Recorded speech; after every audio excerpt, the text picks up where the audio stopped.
Bueno, pues arrancamos con un nuevo análisis a fondo. El objetivo aquí, como de costumbre, es coger información que puede ser compleja, densa o llena de matices y procesarla. Todo para extraer ese conocimiento que sea verdaderamente útil. Eso es. Y accesible, claro, para quienes nos escuchan.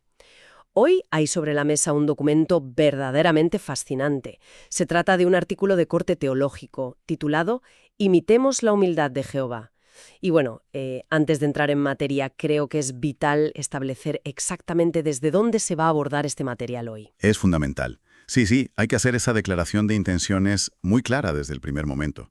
Porque, a ver, la función de este análisis no es respaldar, ni promover, ni debatir las creencias religiosas específicas que contiene el texto. Exacto. El propósito es adoptar una postura totalmente neutral. De lo que se trata es de explorar de una manera objetiva cómo este documento en particular define, estructura y articula el concepto de la humildad, pero claro, desde una perspectiva puramente teológica y textual.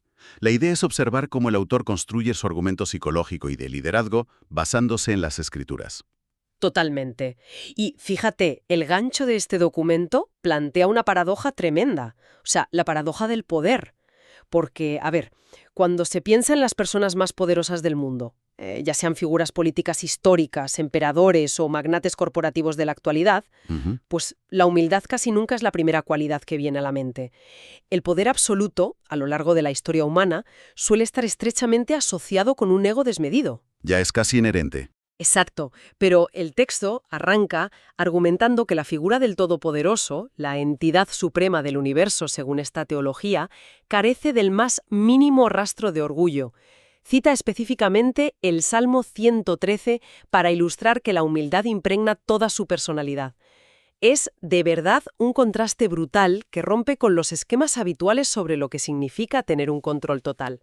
Y constituye un punto de partida muy audaz, porque establecer que el ser con la mayor capacidad de control imaginable elige operar desde la humildad, bueno, eso desafía de inmediato cualquier concepción humana del liderazgo.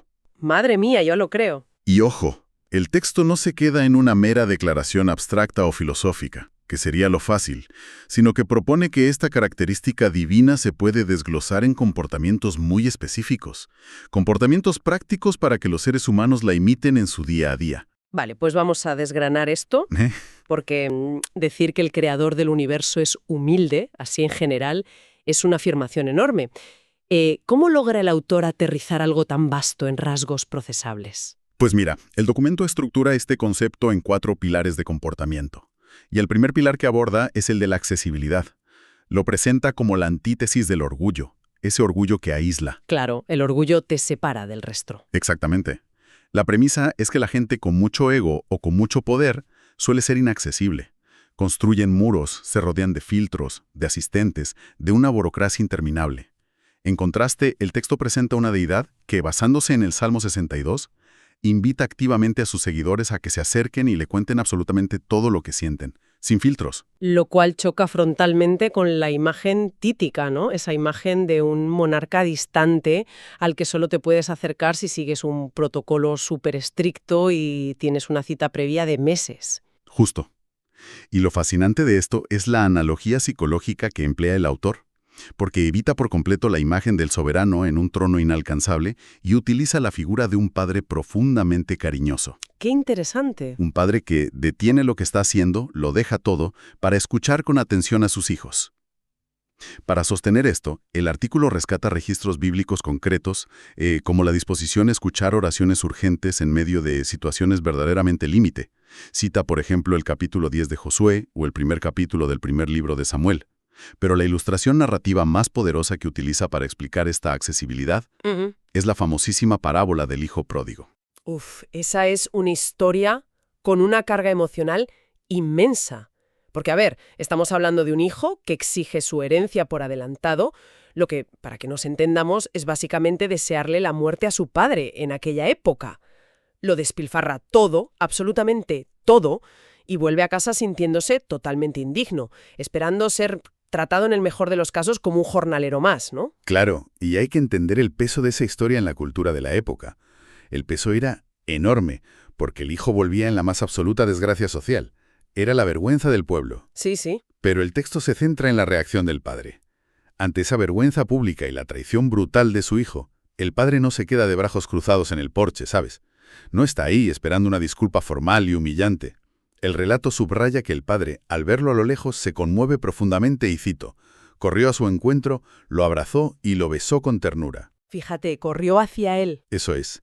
Y al trasladar esta actitud a la figura divina, el autor argumenta que la compasión y la humildad motivan a esta deidad a correr, metafóricamente hablando, claro. Correr hacia la persona que se siente aplastada por la culpa, en lugar de reprenderla desde la distancia. Es una deconstrucción fascinante del poder punitivo a favor de un poder restaurativo. Totalmente. Y el artículo también hace una conexión directa con la figura de Jesús para ejemplificar esto, pero ya en un plano puramente físico e histórico. Sí. Describe cómo la gente común no le tenía ningún miedo. El texto ilustra, citando el capítulo 17 de Mateo, que incluso si las personas cometían errores o, no entendían algo, sentían la confianza plena de acercarse y preguntar con libertad. Se traza una línea divisoria muy, muy clara entre esta actitud y la de los líderes religiosos de aquella época. Que eran diametralmente opuestos. Exacto, a quienes se describe como figuras duras, orgullosas e insensibles que imponían cargas pesadísimas al pueblo. Y fíjate, a partir de esa comparativa histórica, el autor aterriza el concepto en la psicología de las relaciones modernas. Sostiene que cultivar esta accesibilidad funciona como un escudo vital.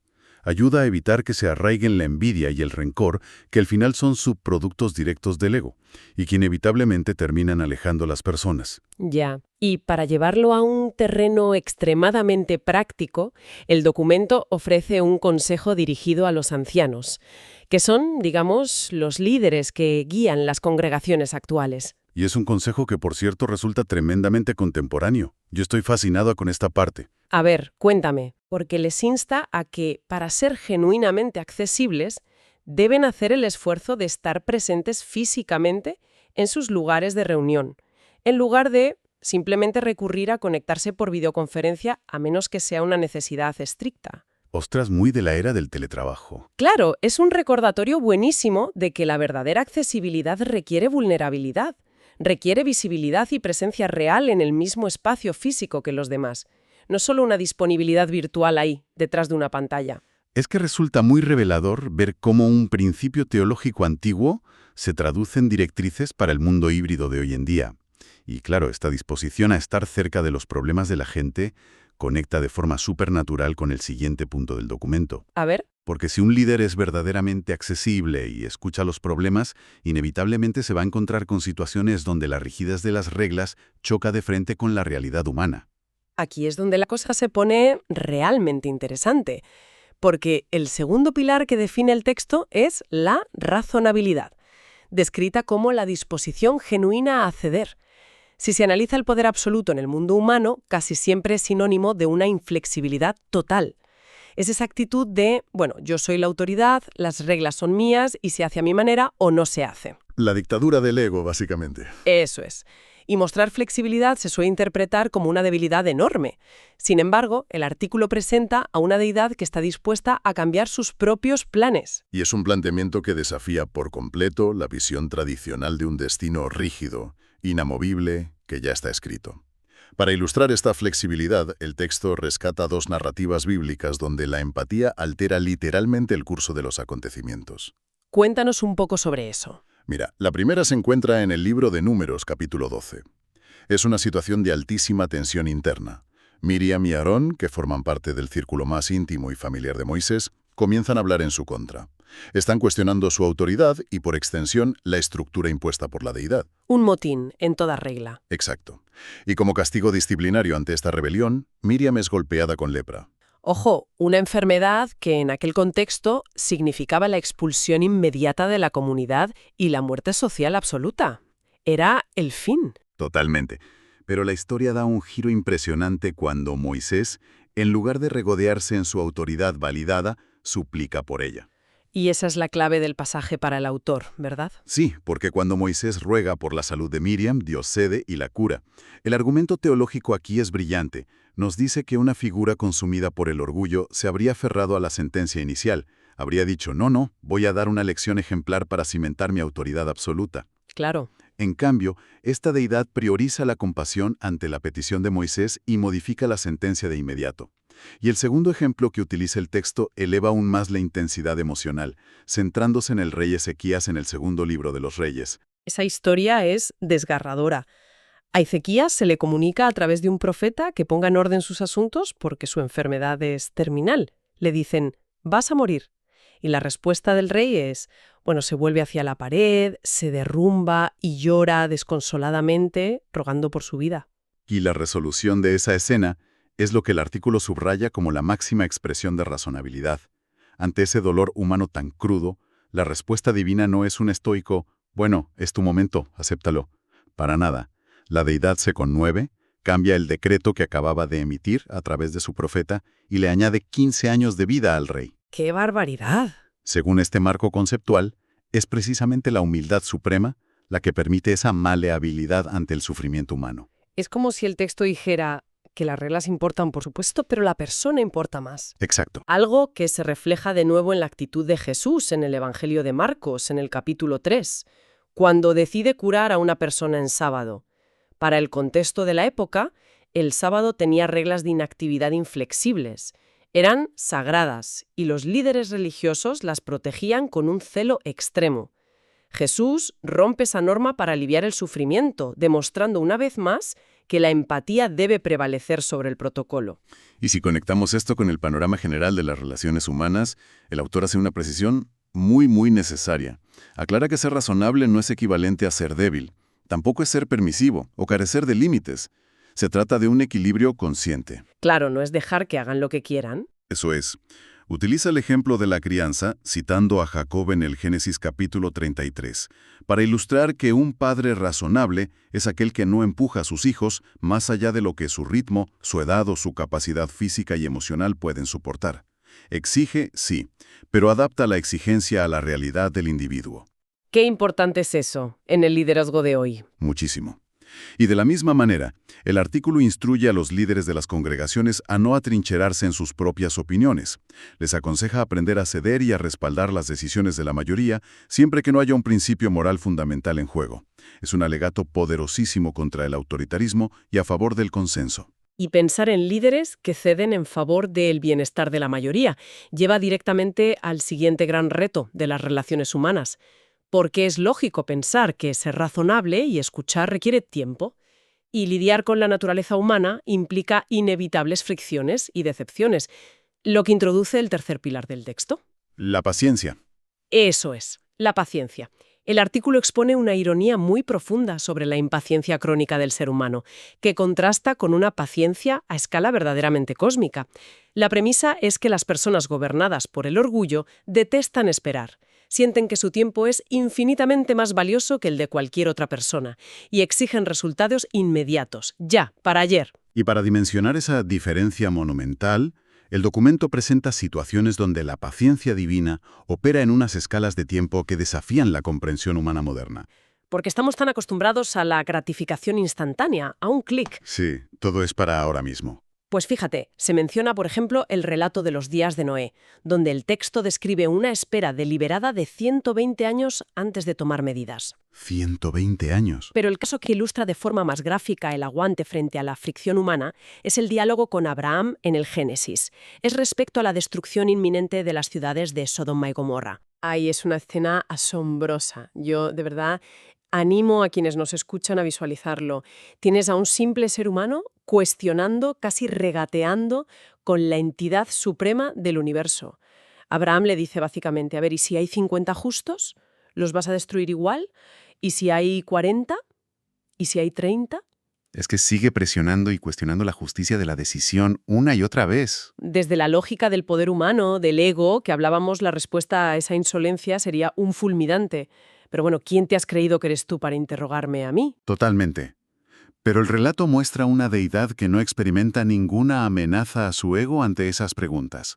En lugar de fulminar a Abraham, escucha cada una de sus objeciones y le responde de manera tranquilizadora en cada ocasión, mostrando una paciencia inagotable ante las dudas de un ser inferior.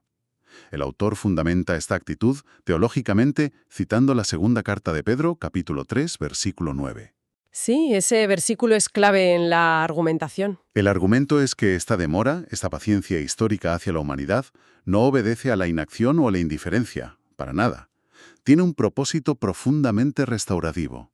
Se trata de otorgar un margen de tiempo real para el arrepentimiento y el cambio profundo de las personas. Aunque el texto también matiza esto, ¿no? Sí, para mantener el equilibrio, también cita al profeta Habacuc para recordar que esta paciencia, por vasta que sea, tiene un límite temporal definido.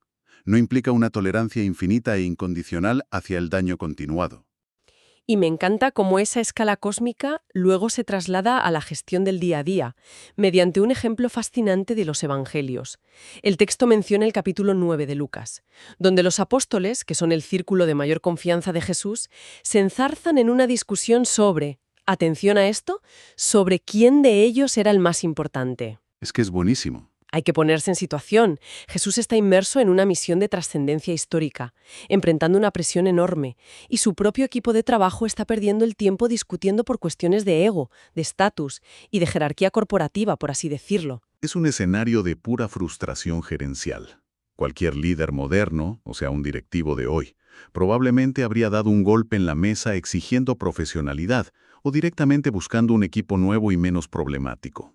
Segurísimo. Sin embargo, el texto subraya que Jesús no pierde los estribos ni los descarta por su falta de visión a largo plazo. Ejerce una paciencia estratégica porque comprende perfectamente que el cambio profundo del carácter lleva tiempo. Sabe que eventualmente comprenderán el mensaje. Por eso, el artículo propone a sus lectores el difícil reto de cultivar la mente de Cristo. Y advierte que no existen atajos para esto. Exacto. Requiere un esfuerzo consciente y mucha meditación para aprender a tolerar los defectos, los ritmos lentos y las limitaciones de las personas con las que interactuamos. Ayuda a abandonar de una vez esa exigencia tóxica de la perfección inmediata. Y ese nivel de paciencia, esa comprensión del valor potencial en las personas defectuosas, conecta perfectamente con el cuarto y último pilar. Un pilar que para mí aporta una de las perspectivas más contraculturales de todo el texto. Es la idea de dignificar a los humildes. Sí, es un concepto precioso. Es el concepto de elevar a aquellos que la sociedad suele volver invisibles. El artículo fundamenta este pilar en el Salmo 138, versículo 6, que declara que, aunque esta deidad ocupa la posición más elevada imaginable, su mirada y su atención se centran específicamente en las personas de condición humilde. Y en este punto, el autor realiza un trabajo casi arqueológico dentro de los textos bíblicos que resulta excepcional. Se dedica a rescatar figuras que, bajo los estándares históricos o literarios de aquella época, no merecerían ni una mísera nota a pie de página en las crónicas oficiales. Es verdad. Extrae, por ejemplo, el caso de Débora, una mujer descrita simplemente como una nodriza, que dedicó alrededor de 125 años de su vida a servir lealmente a ciertas familias. Históricamente, el personal de servicio rara vez será registrado por su nombre en los anales antiguos. Eran completamente anónimos. Nadie los recordaba. Sin embargo, el autor resalta el hecho de que su nombre y su labor fueron deliberadamente inmortalizados en el libro del Génesis, otorgándole una dignidad póstuma enorme. También menciona el caso de David. Porque todo el mundo conoce al gran rey, obviamente. Pero el texto recuerda que antes de llegar al trono, David era el hijo menor, el eslabón más bajo en la jerarquía de su propia familia, relegado a la tarea solitaria de ser un pequeño pastor de ovejas en el campo. Así es. Y este patrón se repite de manera espectacular en la narrativa del nacimiento de Jesús. El honor de ser los primeros testigos de este evento, que dentro del marco teológico tiene repercusiones cósmicas, no recae en reyes, ni en diplomáticos, ni en sumos sacerdotes acomodados en palacios. Para nada. Se le concede a un grupo de pastores comunes que pasaban la noche a la intemperie, un grupo social que a menudo era menospreciado por las élites urbanas, y días después, en el templo, el reconocimiento y la validación profética no vienen de los grandes jerarcas, sino de Simeón y Ana, dos personas de edad muy avanzada, elevando así el estatus y la sabiduría de la ancianidad, que es un sector demográfico frecuentemente ignorado. Y esto plantea una pregunta importantísima sobre cómo el documento define el núcleo de la dignidad humana. Al analizar la trayectoria de Jesús, el autor destaca que sus intervenciones médicas, sus milagros, iban mucho más allá de la mera demostración de un poder sobrenatural. Iban a la raíz de la persona. Claro. cuando tocaba a personas enfermas de lepra, que eran los parias absolutos de la sociedad, o cuando entablaba conversaciones públicas con personas marginadas, no solo estaba restaurando un tejido biológico, estaba restaurando de manera pública y desafiante su dignidad social frente a una comunidad que los repudiaba abiertamente. El ejemplo definitivo de esta inversión de roles que cita el documento es el lavado de los pies de los apóstoles. Que en el contexto del primer siglo no era un simple gesto simbólico de humildad, era la tarea más denigrante de la casa, reservada de forma exclusiva para el sirviente del rango más bajo. Exactamente. Para asumir ese papel, la figura de mayor autoridad en la sala dinamita por completo la pirámide de poder tradicional. Es el desmantelamiento total de las jerarquías basadas en el orgullo. Y el documento cierra este análisis señalando un detalle crucial en el libro de los Hechos de los Apóstoles: la difusión de este mensaje, que es la responsabilidad más grande dentro de este sistema de creencias, no fue confiada a la élite intelectual, académica o política de la región. ¿Qué va? Fue depositada en manos de personas que los textos de la época describían abiertamente como individuos comunes y con poca educación. Es un giro de guión brillante. Entonces, llegados a este punto, ¿qué significa todo esto a nivel de aplicación práctica en el mundo de hoy? El artículo destila todo este análisis en un llamamiento directo a sus lectores. Les insta a imitar este modelo considerando a las demás personas como superiores a uno mismo en el trato diario. Y lanza un mandato muy claro para la convivencia social. Hay que desmantelar activamente cualquier barrera o prejuicio basado en la cultura, el color de la piel, la posición económica o el nivel educativo a la hora de relacionarse. Es en esencia un protocolo para democratizar el respeto de forma radical. Completamente de acuerdo. Si se realiza una síntesis de la arquitectura de este documento, se observa la propuesta de un paradigma relacional cimentado en esas 4 columnas que hemos visto. Recuérdanoslas brevemente. Primero, una accesibilidad radical que derribe los muros defensivos del ego personal. Segundo, una razonabilidad empática que permita ceder las posturas propias ante el dolor o la capacidad limitada de los demás. Tercero, el ejercicio de una paciencia profunda que entienda que el crecimiento y el cambio humano requieren tiempo, soportando las frustraciones del proceso. Y cuarto, el compromiso activo de otorgar dignidad y visibilidad a aquellas personas que las estructuras sociales y corporativas suelen relegar a los márgenes. El texto insiste en que la adopción genuina de estas 4 facetas es lo que dota de verdadero valor al carácter de una persona. Y precisamente ahí reside el enorme valor de diseccionar este material hoy. Yo estoy convencida de ello. Porque más allá de si el acercamiento a este artículo se hace desde una convicción teológica profunda, si se analiza con curiosidad puramente histórica y antropológica, o si se lee desde una visión estrictamente secular, lo cierto es que estos 4 pilares configuran una auténtica guía maestra sobre la inteligencia emocional y las relaciones humanas. Sin duda alguna. Representan un manual súper sofisticado sobre la gestión de los egos y la práctica de la empatía. Y esto es algo vital en un entorno contemporáneo que está saturado por el narcisismo digital, la sobrecarga de información y el orgullo desmedido en las altas esferas. Son principios organizativos que, si se integran en la dinámica de un equipo de trabajo, en el núcleo familiar o en el tejido de cualquier comunidad, poseen el potencial demostrable de transformar el ambiente. Totalmente. Reducen la fricción interpersonal y generan un espacio donde la colaboración surge de forma natural y auténtica. Para poner el punto final a este análisis de hoy, hay una idea que surge al observar este marco teológico y que merece una reflexión profunda por cuenta propia de quienes nos escuchan. Después de ver cómo este documento redefine el ejercicio del poder a través de una paciencia y una compasión inagotables hacia los demás, surge una pregunta fascinante mirando hacia adentro. A ver.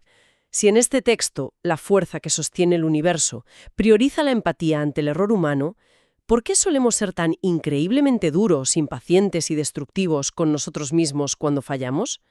Quizás el primer paso para imitar un modelo de liderazgo tan elevado no consista en evaluar cómo se lidera a otros, sino en revisar cuánta humildad y compasión aplicamos al liderarnos a nosotros mismos en la intimidad de nuestra propia mente. Es un ángulo revelador de verdad.